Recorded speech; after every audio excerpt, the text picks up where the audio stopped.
really appreciate the great turnout that we've got for this presentation. I'm really looking forward to it. My name is Jason Holman, and I'm currently the VP of Marketing for the local IIBA chapter. And it's interesting story. I met Ken through a virtual webinar he was presenting for the Sequel Pass group. This was back in July, and it was called Prototyping Data Analytics. And I work with a lot of data at my organization, Humana. And I really wanted to understand better how agile methods and principles can be applied to data analytic projects, because agile methods can be applied to any project, obviously, but analytics projects can be a different animal, and there's a lot more, it can be a lot more complex and sophisticated. So I reached out to Ken, and unfortunately he reached back, or fortunately, he was willing to listen to what I was proposing, and he took it one step further, basically introducing data quality, which is something that we care a lot about at Humana. And data quality analytics actually make it one step more complicated, or it can. So I've had a chance to look at his presentation already, and I'm very excited to see kind of how he's been able to translate agile methods to an analytics project that helps develop and improve data quality within an environment. So without further ado, I'll let Ken speak about himself here. Thank you. Me. All right. Everybody hear me okay? Good? Okay. I like to see everybody, so y'all are going to see me doing this a lot. Want to make sure that that y'all, basically the thing about this that's going to make it most valuable is if it's engaging. And so what I'd love to see throughout this is just questions, interaction, challenge me on some concepts, and feel free to to engage. That's really important through these kinds of talks. I'm going to kind of hide back here a little bit so the mic's not too hot. So what we're going to do, let's get this right here. I recognize that there's a component of this group that is a part of the Agile user group here, Agile Forum, and I want to make sure y'all understand that I am not a Scrum Master, I am not an Agile expert, I haven't written books on Agile methodology, but I have studied it quite a bit, and we've looked to apply the sort of approach and principles of Agile analytics to the work that we do. And so I'm sure that many of you could probably school me on sort of Agile methodology, and I'd love to hear your interaction and kind of questions on the way that we do it. So one thing that would help for me as we talk today is to kind of understand sort of what the makeup of the group is, not just IIBA or the Agile group, but there's typically different sort of roles that are represented in groups like this. So it would just kind of help me understand. So if you're kind of in sort of a technical, either developer, analyst kind of role, would you mind raising your hand? Okay, yeah, close to half. What about more of a leadership role, like an executive or sponsor kind of leadership role, project management? And then more, okay, and then let's see, what other roles am I more like business focused, subject matter experts, business analyst, okay. So you kind of see the makeup of the group is so different. So everybody's going to come, with some different perspective on this, some more technical, some more business focused. And part of what we do is try to really bridge the gap between the two. So that's kind of where I'm coming from. So we're going to hit on a few concepts today. Again, I'm not going to give a lesson on Agile development, but more how we apply sort of the Agile principles to doing analytics. And one of the key, I guess, aspects of doing these projects, as Jason pointed out, is really understanding how to sort of deal with data quality issues. Because if you have data, you're going to have data quality issues. And so we have really developed kind of an approach to that, and try to summarize that tonight to how we've dealt with that. We talk a lot about data wrangling in our business and what we do, and so we'll address what that means and how that applies to the analytics world. We've broken down the process in doing analytics and what that's all about into these stages, and so we'll talk about data quality at each of those stages. So with that, I'd like to just say real quick a little bit about, just kind of why we're even interested in doing this. Why would we drive up from Nashville, Tennessee to do it? Number one, I love engaging in this kind of conversation around analytics, even driving up on a rainy day. My business partner, Rob Bramblett, sitting there in the back, drove us up here while I sat in the passenger seat, so it was a nice ride. But basically, we've been doing analytics, business intelligence work, reporting, enterprise reporting, KPIs, dashboards, all of that for 30 plus years between our team. Work a lot in the Microsoft space, but have certainly gotten into other platforms. And so we do a number of things there, but one of the key elements that we found in working with the particular platform we do is that it provided us a platform to do more of an agile approach, to code less and sort of figure out more before we actually had to start coding and documenting. So we do have a focus on healthcare space. We have a sister company called Visualize Health, where we basically help physician groups, practice management, kind of look at quality metrics around clinical care. So that's Visualize Health. So that's kind of why we're here, is just love having these kinds of conversations. And so very grateful. Jason, thank you for just letting us do this. And again, please interact. It's so much more fun, ask questions, challenge, all that.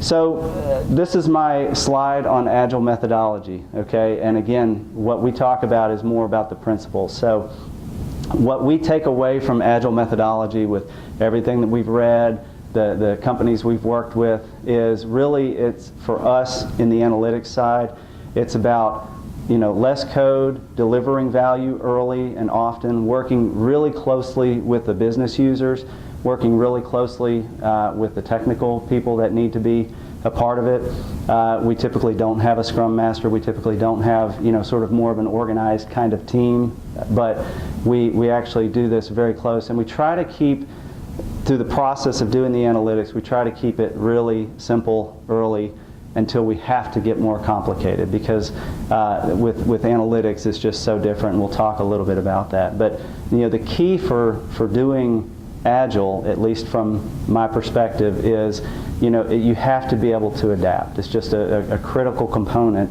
to the agility of the process. So we kind of expect it, and that's what we aim. So I think how that applies to analytics in particular, I want to kind of frame what I mean by analytics, because this will, I think, help the perspective through this talk. So sometimes when people think about analytics, they kind of think more like predictive analytics. So we've got this data in a great format, and now we're going to get some really great information out of it. Okay, I'm covering more of a broader term when I say analytics and through this talk. Okay, so data warehouse, business intelligence, that kind of concept, data management, organizing data, integrating data, presenting it, that's covered in this. Dealing with source data issues, no matter how you're trying to use it, whether it's a one-off analysis or integrating into a larger solution, dealing with that. The modeling that comes with that, meaning the way that you take information and organize it so that it makes sense to business users, whether that's yourself or the community that you're representing. Talk about ETL. Anybody do any kind of work in kind of an ETL, ELT kind of world? Okay, so you're getting a little more on the techie sort of developer side, but you have to deal with that kind of figuring out how to get information out, extract, transform it, load it into another system. So we're talking about that part as well. Reporting information, visualizing it, graphical or tabular, presenting it. That's really what we're talking about with analytics. All of that. And the commonality across all of this is data, right? It's dealing with data. So how does that apply in Agile with analytics? So basically, one of the reasons we talk about this is data really is typically complex, more and more nowadays, and it's highly volatile. So how many of you have ever tried to do an analysis of a data set, and the next day you came in and attempted the same analysis of the same data set, but now perhaps updated, and your results were completely different because the data had changed. Highly volatile systems are designed that way. So we have to be, again, kind of agile in that. Business requirements change. Businesses, because of the pace of technology, the expectations of businesses, they change. Requirements change frequently. One of the keys to really, I think, promoting analytics, and we use the phrase data culture a lot, promoting a data culture in an organization, is recognizing that you have to deliver something successful. Trust is a key factor, and the last thing you want to do is deliver something that ends up not being correct, being too complex. You want the community you're serving you need to grow in trust in that. So agile is important. Again, keeping the work as simple as you can through the process is very important. I know this is a tenet of agile methodology with the teams, getting the business and the technical people together is so critical with analytics. Working closely with the subject matter experts, being together, co-located, being together and actually doing the analysis, doing the interpretation, figuring out what the rules might be, and then finding issues as they come. So basically, I'm going to hit that. One of the important aspects to dealing with data quality is understanding that we can't stop on every single issue. We have sort of a job to do, and we have to figure out how to do that even in the midst of data quality challenges. Okay? So in our world of analytics and trying to apply agile methodology here, we sort of look at it from a certain perspective. Okay? So business objectives are always the starting point. And if anybody ever tells you anything different, I would disagree. You can go in and put in a great solution, analytics solution. You can build the world's best data management solution. But if it does not tie back to some goal that the organization has, grow profitability, decrease costs, whatever it might be, then I don't think, and we found it to be true, that it will be successful, at least not long term. So you start with the business objectives. Once you have those objectives, that kind of begins to mobilize the team. You start to figure out who needs to be a part of this. Organizing the team, then actually that team starts to look at the data. What data do we have? What can we do with it, etc. And hopefully through a process of really rapid analytics, the team can start to get insights in that information. Okay?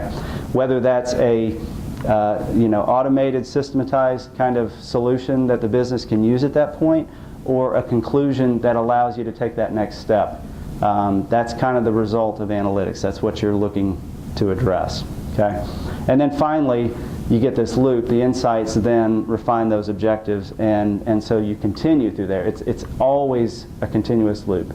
There's never an end point. There's never a point where an organization arrives and says, we have everything we need when it comes to data. Thank you. Right? I mean, we can't. That's why we're all sitting here, right? Because we have jobs to do like this. So this is great, and it works really well. The challenge is getting derailed by lack of data quality. So when it comes to this process, it works really well as long as everything goes right.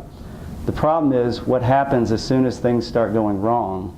That's where we get a hiccup here. So oftentimes you'll start having the wrong objective. Right? We got to go fix the data. Okay? Not to say that's not important, but that fixing the data won't necessarily help a company grow in profitability. It won't necessarily help an organization to develop a product line and grow revenue, right? So you end up oftentimes with the wrong objectives. Oftentimes, because of that, the wrong team or an ineffective team ends up being selected. So it's maybe developers working on programming a solution to fix the data. Again, that may be needed, okay? But it doesn't get the job of sort of the analysis done. From that, of course, data correctness then becomes the focus. We have to go fix this. We can't do anything else until that's fixed. Again, I'm going to go back to business objectives are the key. And so tying all of this to business is so important, but out of this, what often ends up happening is technical specs end up getting created as a result of this process, right? We've got to figure out the data, go fix the stored procedure or the code that writes this data into this table, okay? And so you end up getting kind of stuck in the mire there. Of course, IT, who already typically has a backlog of work, ends up getting on their list, right? And so ultimately those business objectives are not met. Do you all see this in your organization today? Do you see some aspects of these sort of challenges happening? You see that, right? Okay. Definitely see hiccups, derailing your project. Yeah, yeah. There's a sense that it can't go on. You're diverted to go fix the data. Not saying that's not important, but oftentimes that comes with the expectation that maybe you'll still get the analysis done as well. And so it really doesn't work very well for the kind of work that you're trying to do. And it certainly isn't an agile approach. Okay? And absolutely, there's cost to absolutely correct data. And you're willing to pay for it. Right. That's And discount erroneous points. yes. Yeah, so that's kind of the scale that we balance, right? So I can go do great analysis with incorrect data, and you know, it's now not helpful to the business. Or I can stop trying to fix the data and stop the analysis, and I'm also not helping the business. So what do, right? I guess. What's that? It's the whole time quality cost. That's right. I'll give you 2 out of 3, right? Yeah, so yeah, it is. It's a challenge trying to do that. So let's talk a little bit about data quality control. Just simple concepts around, you know, what it is we're speaking of when we say data quality. It may seem obvious, but this is just kind of the way that we see it. So this idea of usefulness of data, meaning there was data in a system and it is relevant to the actual application of analysis that I'm attempting to do. Okay, there's a component of quality to that is relevant here. And then the others that we kind of understand, is the data complete? Right? Do I have the full set of data? That can be a challenge. Are there any missing values, unknown values, things that you ask a developer, you ask a business user, will this always have a value? And they always say yes, and then you find out that it doesn't, right? So missing data. The accuracy of data, right? So in general, the sort of how well that data represents what you're trying to find, and how in a sense complete or close to the data it is, or the subject it is. And then there's a precision to that. So does it give you the level of detail it needs? Does it give you that kind of information that you're looking for? Did I see a hand raised? No? Okay. And then lastly, consistency. Consistency over time, consistency you know, as you're evaluating it. Does the data hold up? And in a system that has an application sitting on top of it, you know, oftentimes it's kind of a black box. Y'all familiar with that term, kind of the black box, where you know things are happening in there, but you really don't have visibility to the actual code. Then oftentimes the data can become very inconsistent. And so the key is taking all of these attributes around data quality and putting them together. So it's kind of like a puzzle, putting them together and saying we have to address all aspects of data quality in the completeness and accuracy and so on. Okay? So that's hopefully kind of frames that from where I'm coming from of dealing with data quality issues. And I will tell you this as an admission, I have of the 20 years of my own career, 18 of those years has been more in a consulting role. And so I'm sure many of you that kind of live on the inside of an organization, you have to deal with the results of, you know, either a consultant or a developer team over many months and years. You have to kind of live with those results. So I know that you all probably have a perspective and an experience that we don't see, but we have had opportunities to come in and actually be a part of, you know, these processes, even dealing with the data quality, and so it gives us a little bit of a perspective on that. Okay? Make sense? Okay, so when it comes to dealing with data quality issues, we use the term data wrangling, and you know, there's a lot of ways to define data wrangling, but that's really a good bit of what you're doing when you're working with data, right?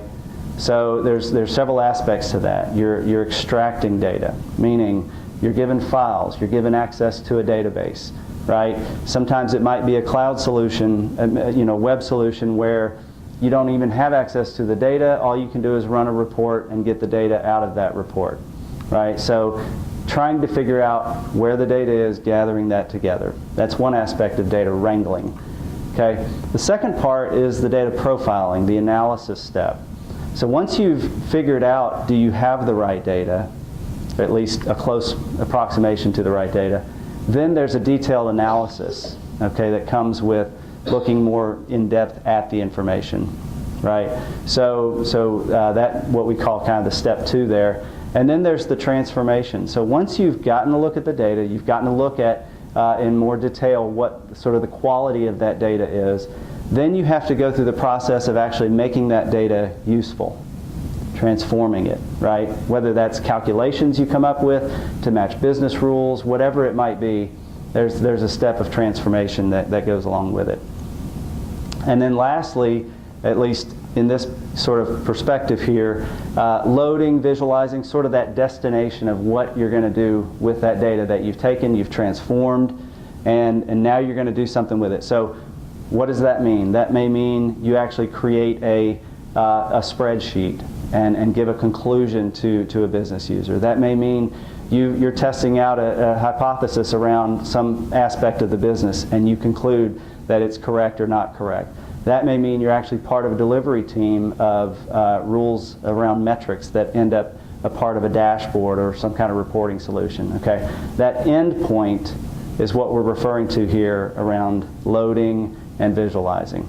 And the importance of this, these 4 steps of data, what we again refer to as data wrangling, is each one has somewhat of a unique aspect or unique way of looking at dealing with data quality.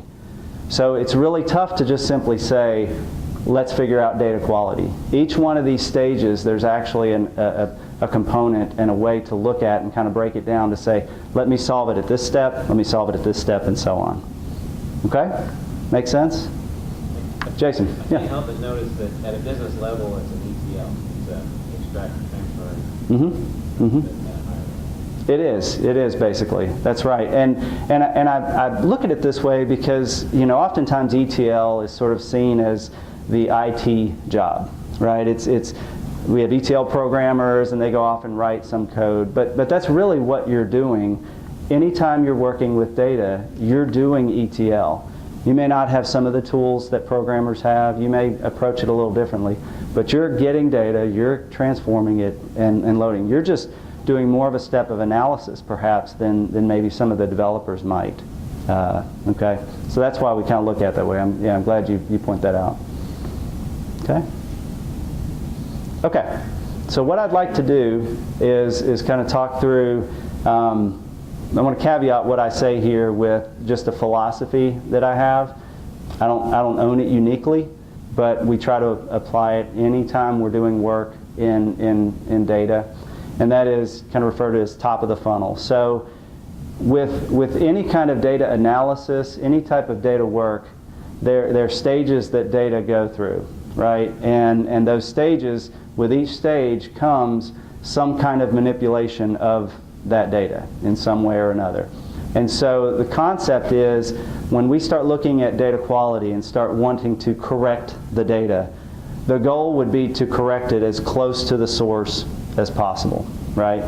So we start the source, not at the source database, but actually at the process behind that application, behind those databases. So we ideally, if I have to correct data and I have a choice where I correct that data, I'm going to correct how that data is even being input into the system. Whether it's a user, another application that's loading it, that's where I want to correct it, right? That would be ideal, but most of the time I can't do that.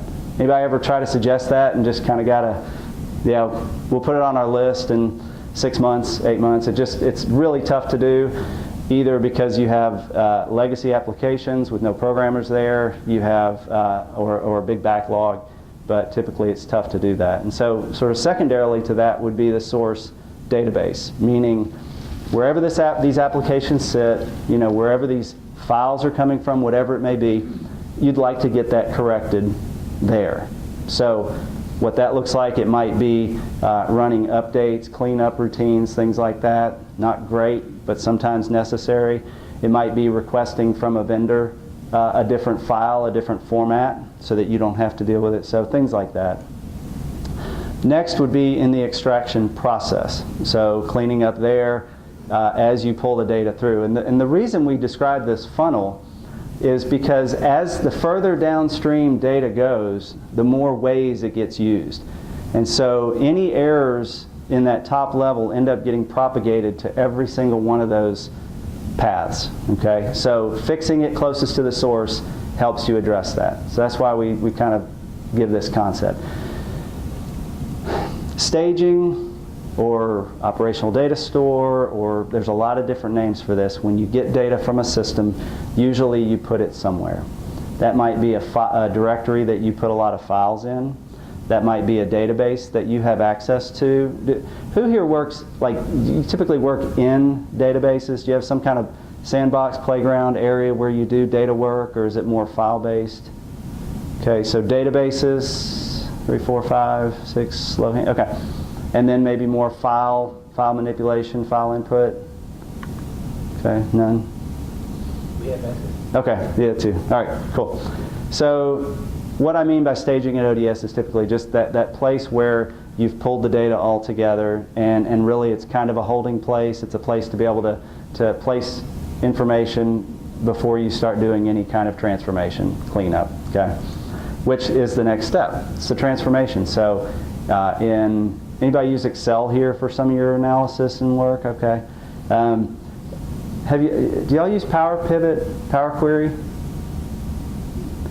Yeah, yes, but no. Do y'all know each other?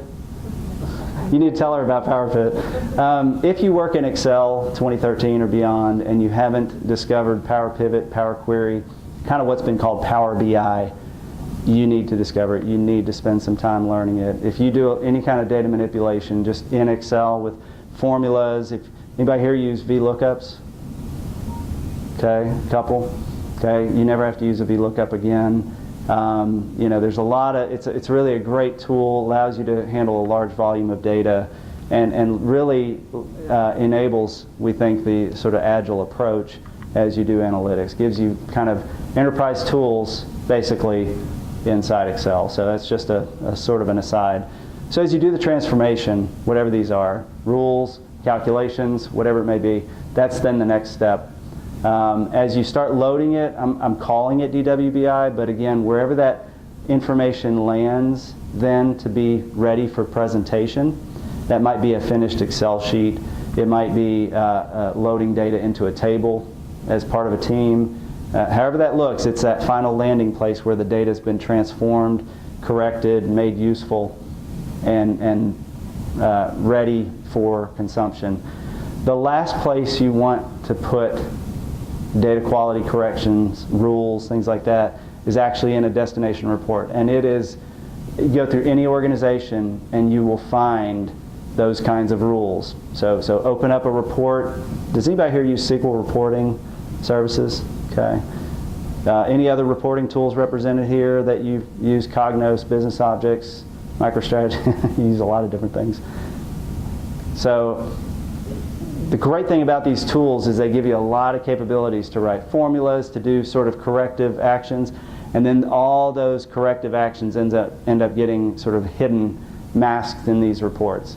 And if you've ever been assigned to a project where you had to go and sort of either take those reports and put them somewhere else, or figure out why something works, and you got to go through all of these layers, you know, it's really a challenge. So the last thing you want to do is in your final presentation, i.e. report, Excel, whatever, is simply put a correction there.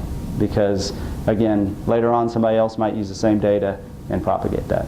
Okay? Does this approach, do y'all see the value in this kind of approach? Or do y'all have any questions about kind of why or how it might apply to what you do? Make sense? Okay, so top of the funnel is just what we refer to it. So keep that in mind as we talk about these different steps and sort of what you can do, okay?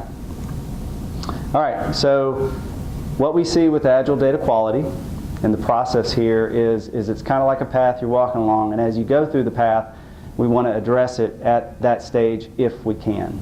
So I'm going to break that down into sort of some steps in that path and how we might look at it. So these are the 4 that we've talked about: the extract, analyze, transform, and load or visualize.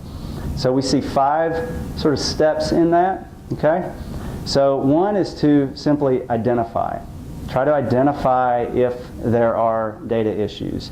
And that's a really broad concept, right? If that were easy, you know, we'd all just look like heroes all the time. But it's really tough. But that's the first step, right? What do they say in recovery? The first step is admitting you have a problem. So the first step is really identifying that you have a problem, okay? The second is start to sort of evaluate what are some possible corrective actions to that, or just kind of getting more information about that. What are some possible solutions there? Sort of start to envision what that looks like. Then you start to document that. Now this is the step, so because I think represented here, many of us work with data and sort of have that right brain, left brain kind of thing going, where we can be techie, we can be creative, you know, sort of somewhere in between. It's real tempting as you come across issues to kind of go, oh, and then start going down that trail pretty far, right?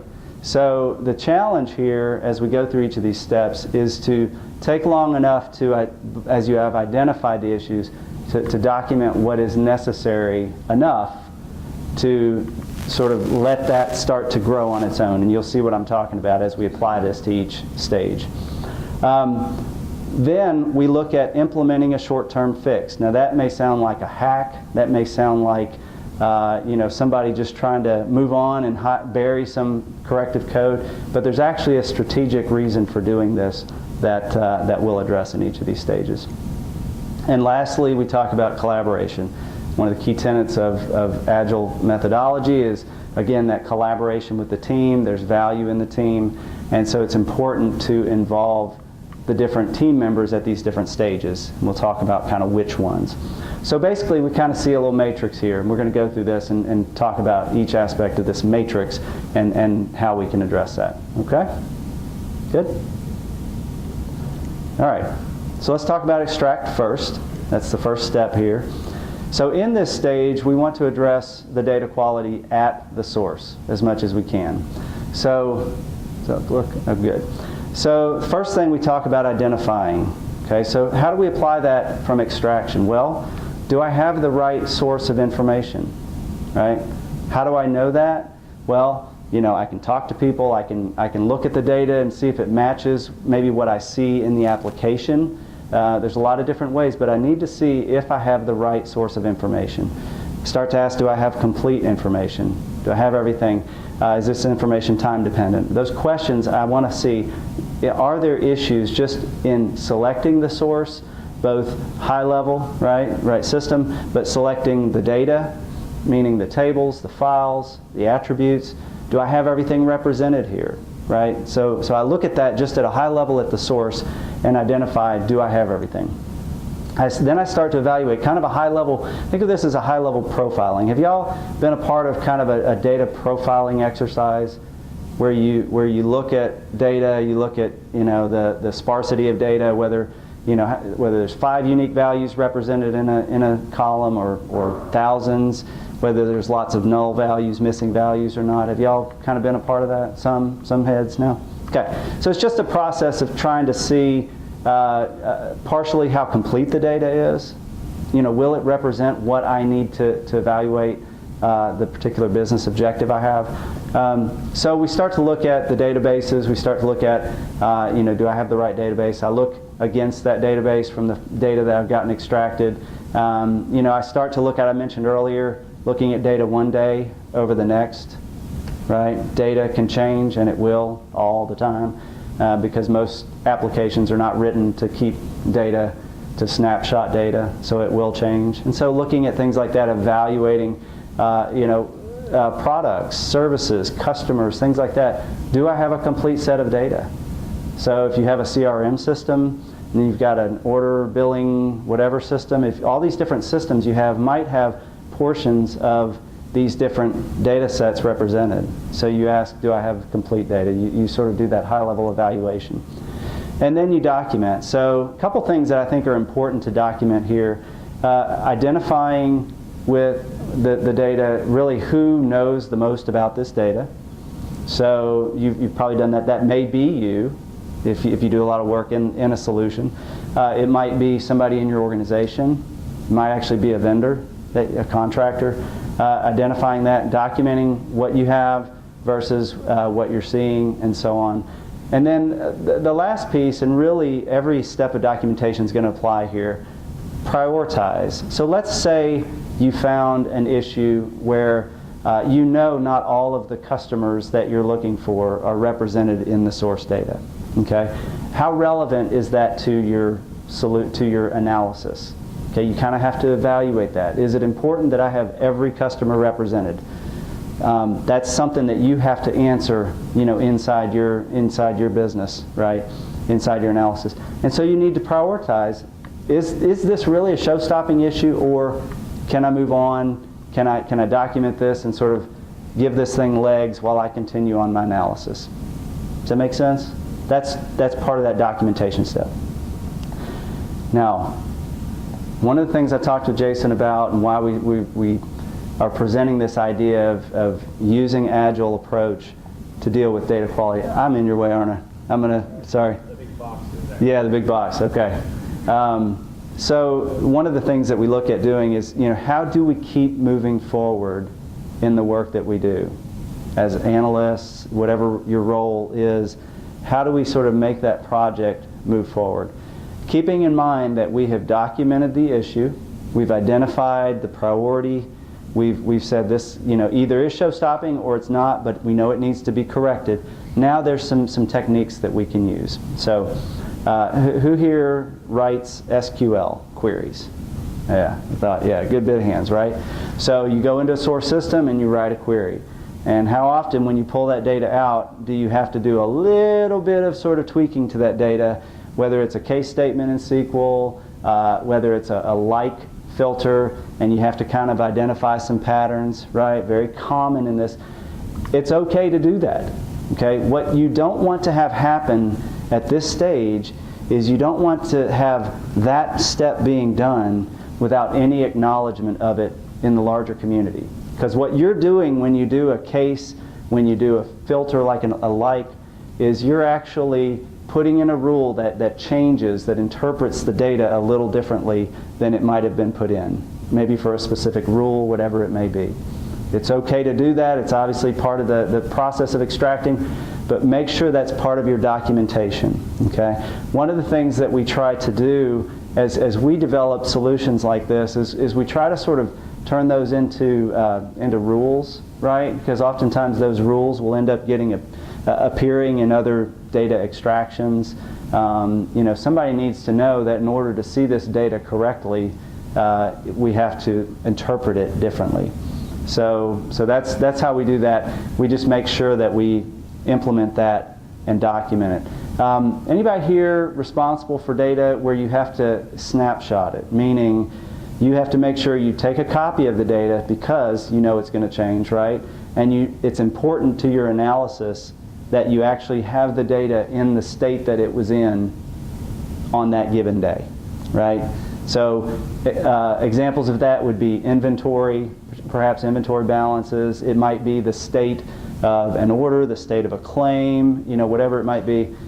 Snapshotting is a key step here as well. And that might come in terms, if you have a database, it might be putting that into a table.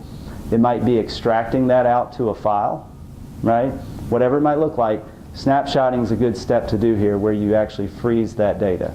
Keep in mind that comes with risk, because if you need updated information after that, it won't get updated once you've snapshot. So it's a sort of, you just have to evaluate that. So the last step here when we talk about the 5 steps on extraction is collaboration. What's important here? Well, if we found some issues that we've had to work around through SQL manipulation, we've had to work around through snapshotting, whatever the issues might be, or we found data to be incomplete, it's important to get the right team members involved. Okay? So who are those team members? Well, I mentioned vendor here because if you don't have access to the code to the development team, whatever it is behind an application that's generating the data, you may need to go to the vendor, whether that's a support, support call, whatever it might be, but accessing the vendor. It might involve IT and business, people that are involved with that application and how to support it. The goal here would be that the information you found would be put together into potentially another scope of work that could begin a data quality initiative on that data. Does that make sense? Okay? If your goal was to complete the analysis and you figured out kind of what some of these issues are at the data layer, at the extraction layer, let's try to hand that off to a team that can continue and carry that further and correct those issues. And then there will be a loop that you come back to as you stay in contact with that group to see how that resolved as you've pulled the data, etc. Okay? You see how this works? You see how this process works? Identifying, evaluating, documenting, from there implementing what you need to do, which we do the implementation a lot, right? You have to do things to get the information out. All I'm saying is you add a little more structure around it, but don't try to solve it yourself. That's kind of what we do. And so it's just enough code to allow you to keep moving forward, but you've also, there's an accountability there to dealing with the issue. Make sense? Okay? Are y'all, anybody here feel like you're kind of doing something like this already? You've got a team that's sort of organized. Y'all run through this kind of thing? Okay. What's your experience there? Is it? I'm at Humana right now, and I'm on a project where we're remediating audit reports. Okay. And it's not that we're doing this, it's that we're doing this in the wrong order, and that's why we've spent 2 months trying to figure out who's going to validate data, because we're doing 5 first before we're doing 1. Right. You may not even know all of the issues with the data, right? Yeah. Yeah, that's great. And what about you? I'm actually at a different team in Humana, and we're doing this in order. Like, Nice. Your funnel is exactly how we can function. Nice. That's great. Yeah. Like I said, this is how we see things in action, and it's great to see that kind of validated, inside groups. So it actually is a nice experience to work in when it works like that, when it works correctly. Jason. I think at step 3 is when you can, actually step 4, is when you kind of massage the data. Right. And I never really made the connection that, at that moment in time, you're actually coming up with kind of similar solutions, I guess, very small parts of possible solutions. Yeah. Those rules are so important, and I think one of the beauties of, I guess, one of the beauties of Agile analytics and really thinking about it this way is you've already figured out something that if it goes 2 weeks, 3 weeks, 4 weeks, it gets further in the process, people start scratching their heads, why does this not work? Why does this not match? I don't know. Or it does match, it's great, but why does this not match what this other analyst did? Right? So you have that information really closest to the source. You've already done the work. So we're just suggesting take that extra step to sort of more formalize it, because part of what, we kind of come from an enterprise development background, kind of an IT enterprise development background, and sitting in that seat where I want to make sure all of these issues are addressed, we love this, right? Because the work it would take for an IT group that has not been, massaging, manipulating, analyzing the data is so challenging, and they're going to use traditional tools typically, so they're going to start programming, and so you're going to build a lot of technical debt. Y'all know that term, technical debt? Right? Just all this code out there that ultimately has a very short shelf life and is not very, not easily pivotable, basically, not easily changeable over time. So, yeah, that's kind of what we're saying there. That's good. Okay. So, from an extraction standpoint, good, shows up well. From an extraction standpoint, these are kind of the pieces here, the steps, and again, always talking about that collaboration step, looping in the right people. So let's look at the analyze step. So it may seem as you've started the extraction that you've done some analysis, but as you know, it's only just begun, right? You've got the data, you've sort of taken a cursory look, you've started doing the work on it, but that more detailed process is so important to look at. So let's talk about during analysis, and I'm talking about that in-depth look at data, the detailed profiling. Let's talk about that. So as you start looking at data, I'm going to use the term integratable. Am I able to take data from this file, this table, this database, and match it up with this data over here, right? So does it have identifiers that match up? Does it have values that I can match up together? Is it integratable? So I'm going to start looking at that. Again, more detailed look whether data is missing, is it meaningful, etc. Am I able to preserve it? So that's kind of what I'm identifying here at this next level of analysis. So what do we do? How do we evaluate that? What's this step in analysis? So this is where detailed profiling, and there's a lot of ways to do this. There's certainly big box tools that will help you do it. There's some great, just, I don't want to say freeware, but there's a community of detailed profiling people out on the web that will give you access to Excel templates, SQL templates to do some of this detailed profiling. Okay, and why is it important? If you're going to rely on certain elements of data coming out of a system, you need to understand, how clean that data is, how complete that data is. So when you're expecting to be able to do analysis around a claim type or a customer type, well, of the number of rows you're looking at, how many actually have a value in that column? And if 15% of the rows have a value in that column, it's probably not a very good column. There's something upstream that's not populating that, or there's something about your assumption. So getting at that detail level, understanding sort of the granularity and the keys of data, what makes something unique. That's not an easy answer or question to answer, right? So you may have data coming out of a database. Y'all understand when I say key? So you may have data coming out of a database, and there are great keys defined for that. But that may not mean anything to what you're trying to do. And you may be looking for something unique in another column, and it turns out it's not unique. So how do you address that? So figuring out what those keys are, looking at missing data, distinct values, very important to the relevance of the analysis you're doing. Okay. One other thing on evaluate. One of the challenges that we often run into is we do work with a company that has an application, but we don't have access to either the programmers, the vendors, whatever it may be, right? And so we say, I don't know how to get the right data, right? So reverse engineer.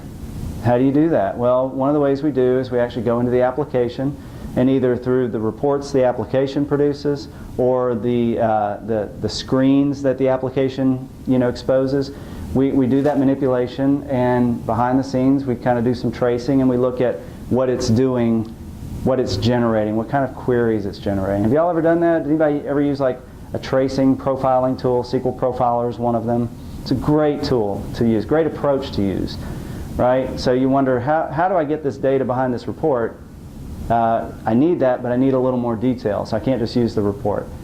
If you can get access to the database, that's the key. I see a smile, right? You're not always going to get that level of access, but if you can, bring some coffee for somebody that holds the keys, and get that profiling access. Okay. So very, very, very helpful. All right. So what do you document here? Well, you document the completeness of the data, right? So now you have a better understanding of how complete individual values might be.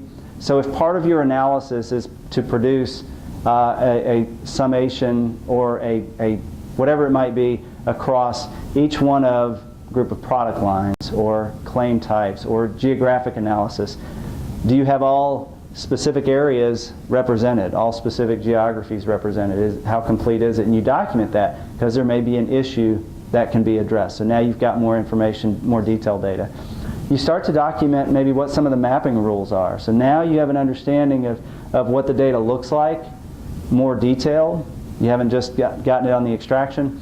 and you start to document what those mapping rules will be. When this value occurs, I have to turn it into this value. When these three columns have these three things in them, it means this to the business. And you document at this stage. And when there are issues with that, like I expected some combination and I don't see it, you document that. So that this is where you're documenting those things as it relates to beginning another data quality initiative, okay, data cleanup. Orphaned data, anybody ever come across orphaned data where you have some information and maybe there's an identifier on that row pointing back to a customer, a patient, something, and you go to pull that and you can't find it.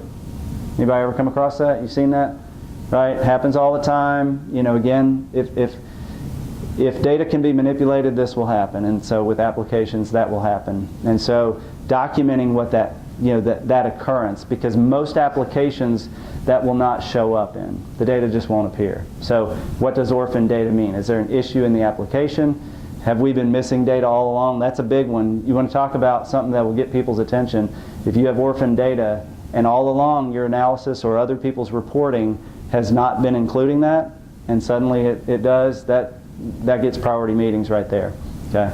And then finally, any kind of lookup rules, anything like that, that have to be done to get the right information, to get matching information. Okay? So what do you do to implement? Well, honestly, at this stage, sometimes we're just implementing some hard code logic, meaning we literally put in when this value appears, do this, when this value appears, do this. And again, I'm going to go back to that may sound like a hack, but for purposes of your analysis, if you know that to be a true rule and a valid mapping, go ahead and do it.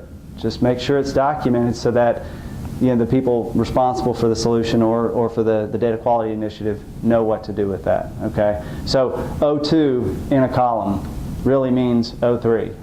Turn it into O3 and document why you had to do that. Okay? You are closest to the information, so do that. Oftentimes, this is, I think, a really, really helpful approach. So if you come across these kind of mappings, and it's a really small number of mappings, a great strategy would be to, if you have a space somewhere, whether you're using Excel and create a little table, or you're using SQL or Oracle or whatever database system, build a table instead of having an if, case, whatever statement that maps these values to something. Build a table that will allow you to do the lookup to give you the right mapping. So, example here. I have a value in a source table, and it says O2, O3, or O4. And when it's O2, I want to return one thing. When it's O3, I want to return something else, and so on. So build a lookup table. Okay? You can do this in Excel, you can do it in a database. Build a lookup table that has that value plus what you actually want to return. Okay? The value in that is, as you continue to do your work, you may learn new things. You may learn that O5 appears in the data. You may learn that O6 or other variations appear. So build your lookup tables instead of hard coding the rules there when you can, and it'll kind of provide some documentation around this step and also allow you to move forward a little more cleanly. Make sense? Okay? You're advocating building a reference table for each scenario that you find? Or? Where we can, we'll build a reference table for those scenarios. We've actually gone so far as to build kind of really dynamic reference tables that kind of match a lot of different scenarios, that sometimes embed different like source queries. When this occurs, go use this query. And, you know, so the idea is if there's a hard code logic to it, meaning if this then that, then there might be a way to actually put that into a list. And again, there's value in the documentation of that list, and there's value in the sort of durability of that through your analysis. Okay? It's like you're self-documenting without documenting. Exactly. You wouldn't have to go out and write a separate document. Exactly. You can develop of it. Yeah, and so imagine turning over to, you know, a data quality team or other programmers, whatever. You say, here's the rules, go look in that table. And that's it, right? And so, I mean, it may not always be that simple, but that's the idea. Yeah.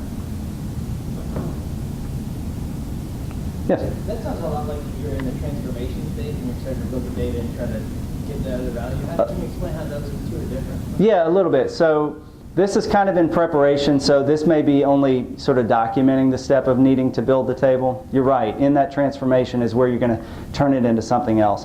At this stage, we're still trying to figure out, do we have the right data, and in order for it to be meaningful, you know, and to clean it up, we're going to turn it into something different.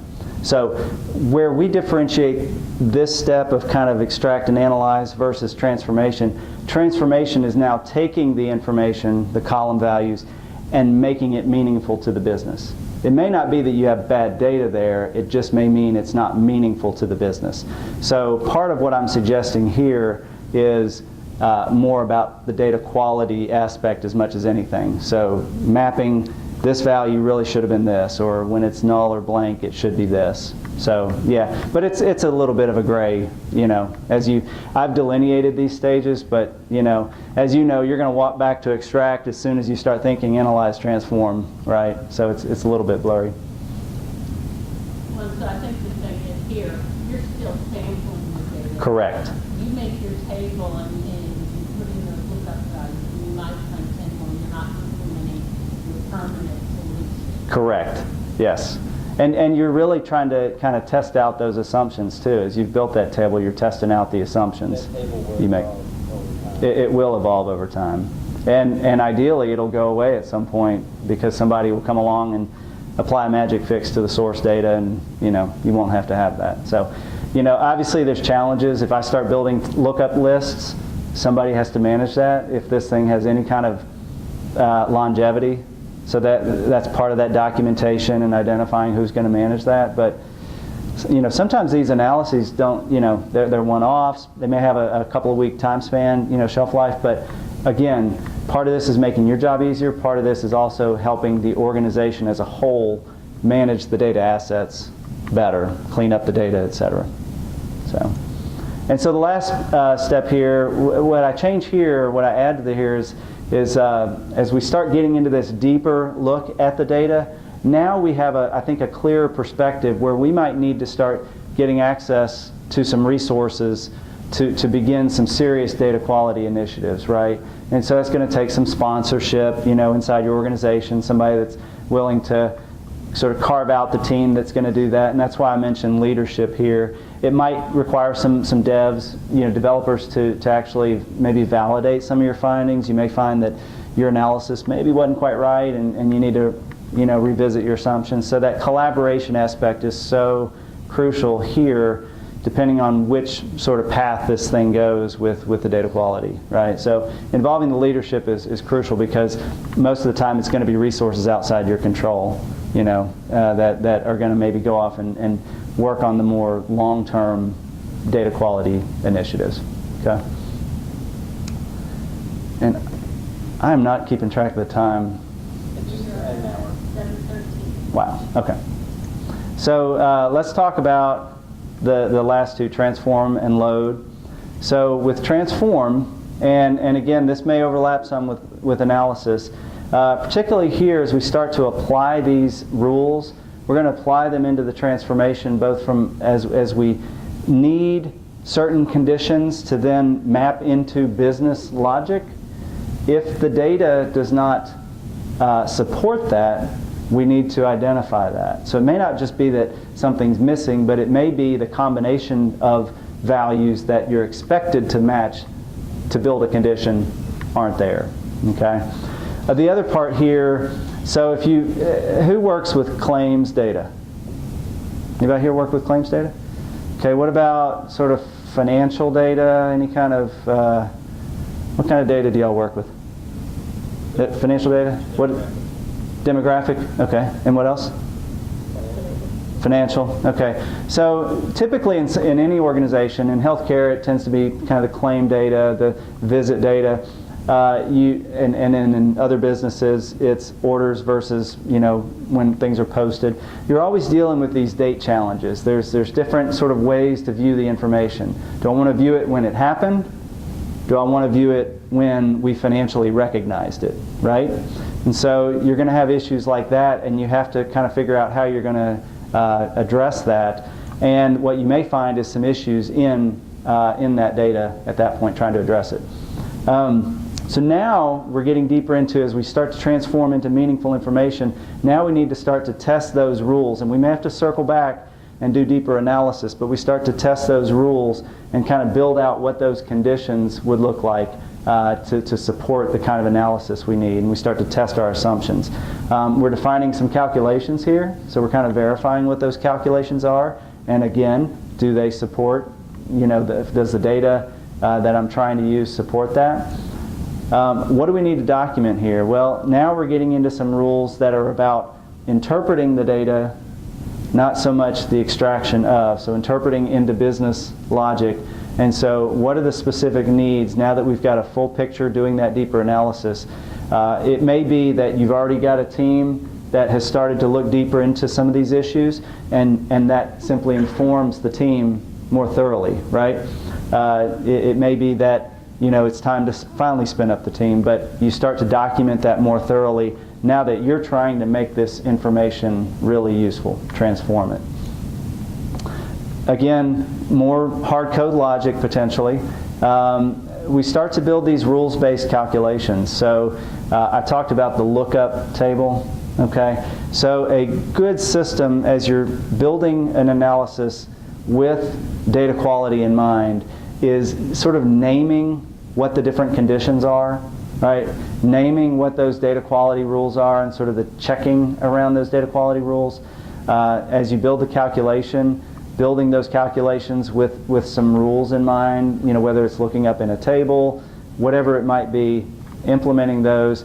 And then the other thing I would say, a lot of times you'll find that the source application, as you've gotten deeper into this, and you've talked with people, you've learned more about the source, there may already be a source function, some kind of sort of interpretive layer that you weren't aware of. And it goes back to that, that pyramid, upside down pyramid, getting back to the root, go back as far up the chain as you can. If somebody's already figured out in the application how to interpret it, you just missed it because you extracted more of a raw data layer. Go back up that chain and use some of that. It might be, y'all work with stored procedures. If you're using SQL, you've worked with stored procedures. It might be a function or a stored procedure. It might be a different report, and just you didn't realize, running a different report gives you a different view. Whatever it might be, go back up the chain a little bit and find a different way of getting that data. So that you may find as you hit that transformation step, you kind of have to reset a little bit. And the collaboration starts to involve, at this stage, I think, now that you've learned more about the information, starts to involve the power users. Now, you may be the power users. I understand that part of it. But there's also people in the business that might typically be given access to some reporting tools, some ad hoc query type tools beyond the analysis. And so involving them in this process can be really good. It might expand what you're able to do as they start to sort of test and use the information.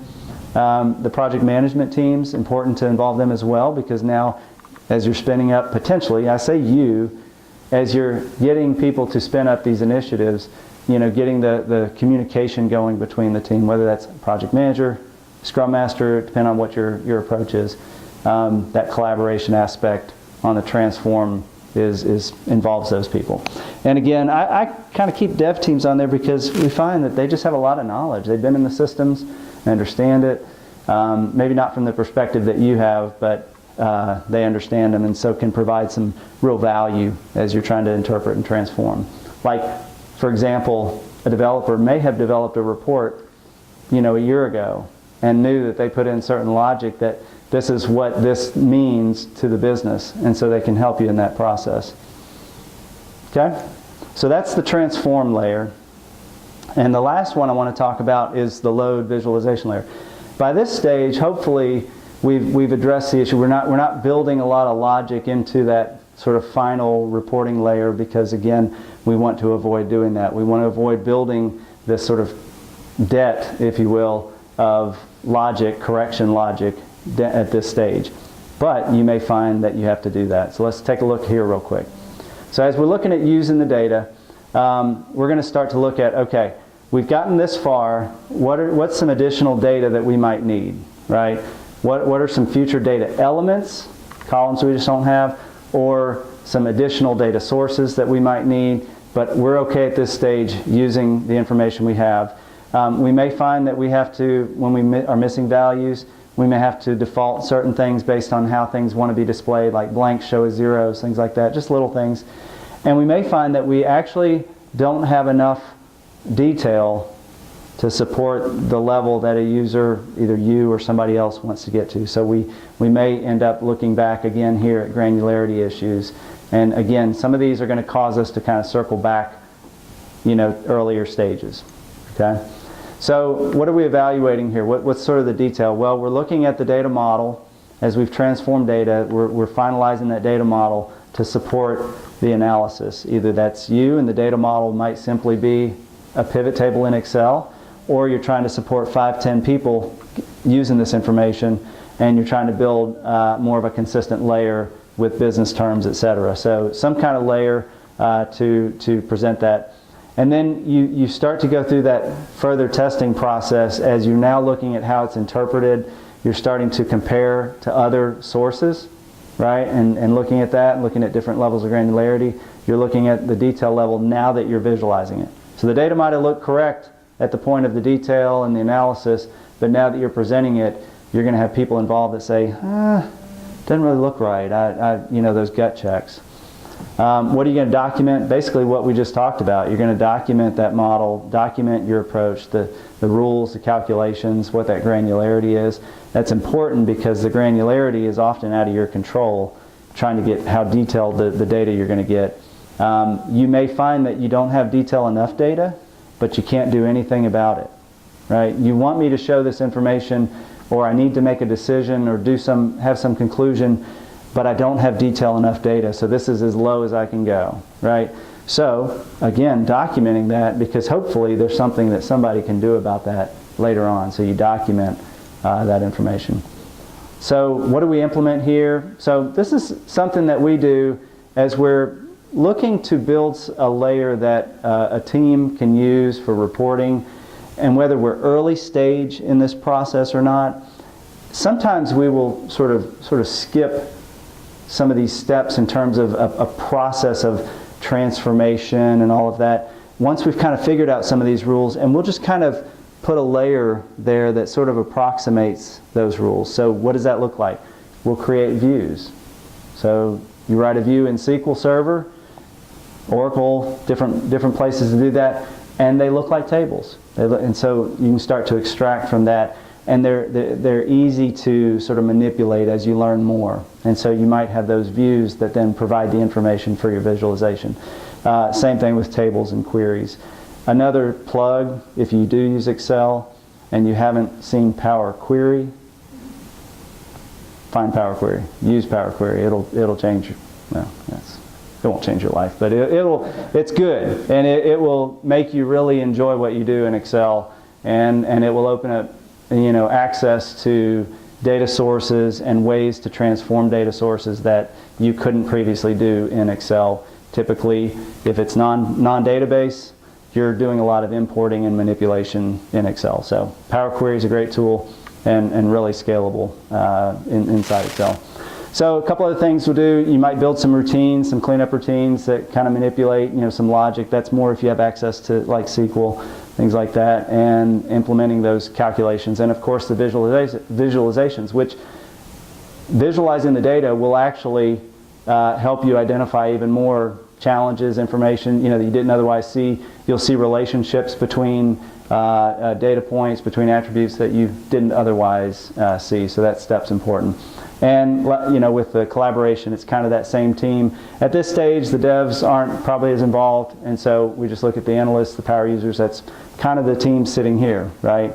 So just making sure that you're collaborating. And what you're collaborating about at all of these stages are the things you found, the documentation you've made, the issues that have been uncovered. And so for the purpose of forging ahead with your analysis, while at the same time helping data quality issues be addressed longer term. That's kind of the concept here that we're talking about. Okay? I'm going to pause there because I know we're an hour over. So this is kind of the grid here, and I think this presentation will be made available But these are the concepts at the different stages. So I'm going to pause for questions on this or any clarification we want to hit on. Yeah, Jason. Quick question. So at each one of these stages, do you feel like you have something that's valuable that you're willing and able to hand on? Yes, we do, at each one. Not in every case, but the idea is you could, right? At any one of these steps. Speak to it, right?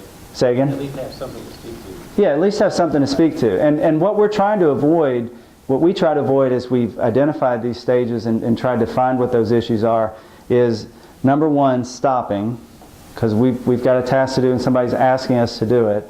Number two, if we do stop, and so I'm saying we, as analysts, as people responsible for presenting, transforming data, if we do stop, we're right there at the source of the problem. And if we stop and don't at least acknowledge it, document it, find a way around it, we've missed a great opportunity to I think, make the data assets of a company better. So that's part of the concept here, is at each stage finding a way to get the value out of that step. The source, the deeper analysis, the rules around transforming and making it meaningful, and then the way that you present it and how that looks. And again, you're going to find probably less when you get to the load viz step, because hopefully you found many, but I guarantee you will find issues as you start to visualize. You'll see patterns you didn't see before, and that's kind of part of the job. So at that step, it may require you to go back and do deeper analysis to understand what you're seeing and why it's an issue, but documenting it and doing something with it at that step is really critical. And at any one of these steps, hopefully we haven't had to halt the entire analysis step, or analysis that we're doing, right? Yes? If you're in a situation where you don't have leadership sign on to do all stages, all those phases, could you use the load phase as like a proof of concept? Absolutely. Get that leadership sign on and then go back and do the whole thing. Right, absolutely. So imagine a scenario where, either an IT group or somebody has an awareness that there are some data issues, and they simply say, I need 4 people to go off on this project and go do this. Well, a leader, some kind of executive leadership, they're looking at that saying, well, I need them over here. So getting further, because you're closest to the issue, and you know better than anybody else, again, ask the question, should this column always be populated? It's a very, very simple example, but should it always be populated? And somebody says, absolutely, and you go, no, because I want to show you what I'm really seeing here. So if you can take that knowledge and however far you need to go to essentially, prove the concept of the issue and why, even if it's doing an ROI analysis on it, but why is this important to actually begin another initiative on, you've got the best angle on it than anybody else.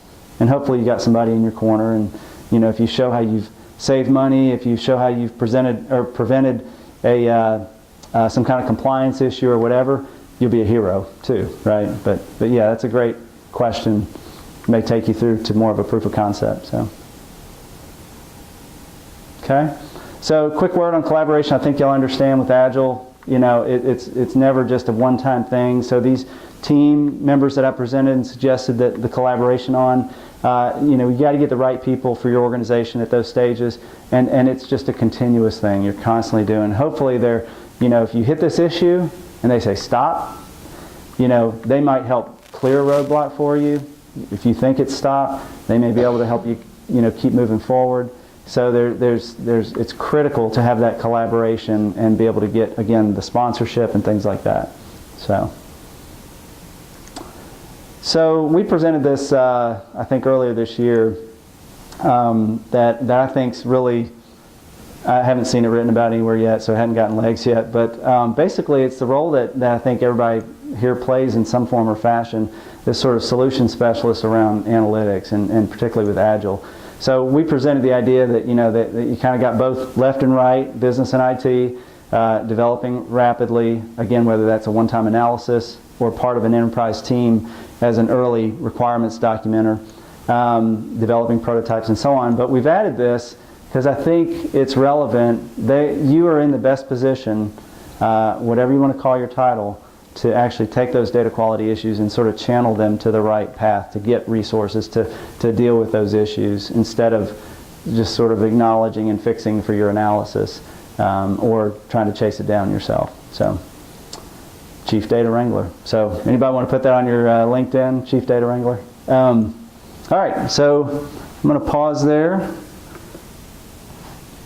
Any other questions you want to, or again, I welcome any challenges, because you guys are living it. You know, I'm helping companies, our team's helping companies do it, but you guys are living it. It's quiet. I just want to make a comment. Yeah, Jason. Yeah, as a business analyst, I feel like I live in the four, steps 3 and 4 with document improvement. And I realize now, I think one of the main questions that I had for you back in June and July was, I've got this year-long project. How am I supposed to come up with all these, profile the data, determine what the issues are, determine what the solutions are, implement this thing. And you've broken it down into these nice, neat stages, packages, that I can actually work from. Great. Awesome. So I just wanted to comment on that point, that I feel like now I have a little bit of some buckets, Yeah. to work from. Super. Well, glad to hear that. Thank you. All right. Any other questions? I'll hang around if you want to ask them later. So, you good? All right. Thank you, guys.